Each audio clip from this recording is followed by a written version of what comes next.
gooftaan si waama harkasaa bal'isee waan biyya lafaatti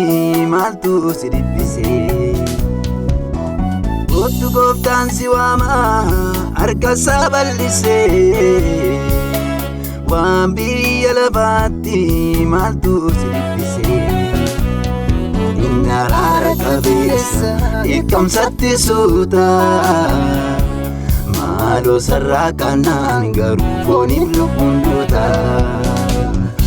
Araara qabeessa hiikamsatti suuta maaloo sarraa kanaan garuu fooniif lubbuun duuta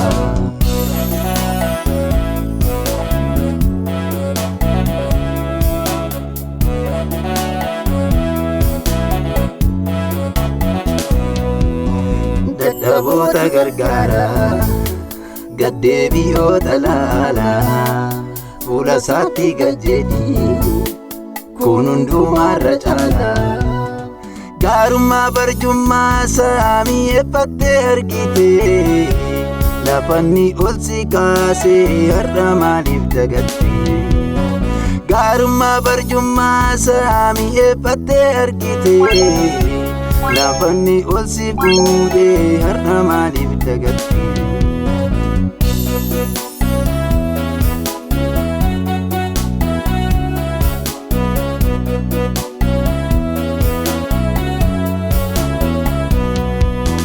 jaalalanni siif qabu akka kan namaa miti kottu jedhee si waama gara ulfina isaatti ayyaana hafuura isaa keessatti maaliif baata maaloo sarraa fagaannaan du'a garmalee duuta ayyaana hafuura isaa keessatti maaliif baata maaloo sarraa fagaannaan du'a garmalee duuta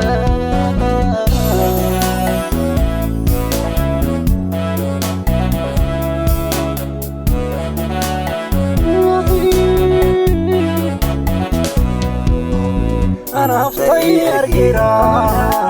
kottu siifis sifta kan biraa gadi dhiisi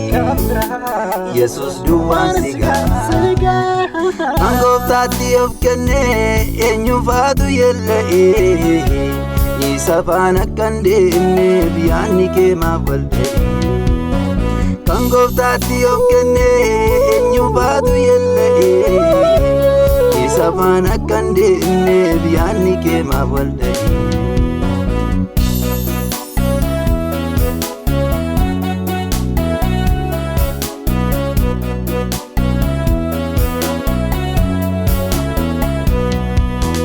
baadaan duuta isa harkayyuu baate utuu inni si waamu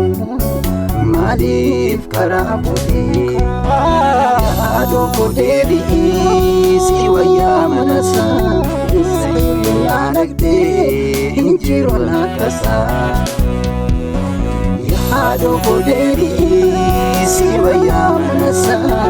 sayyoo nagdee injiroon akkasaa yaaduu koo deebi'ii Debi, adoko, Debi.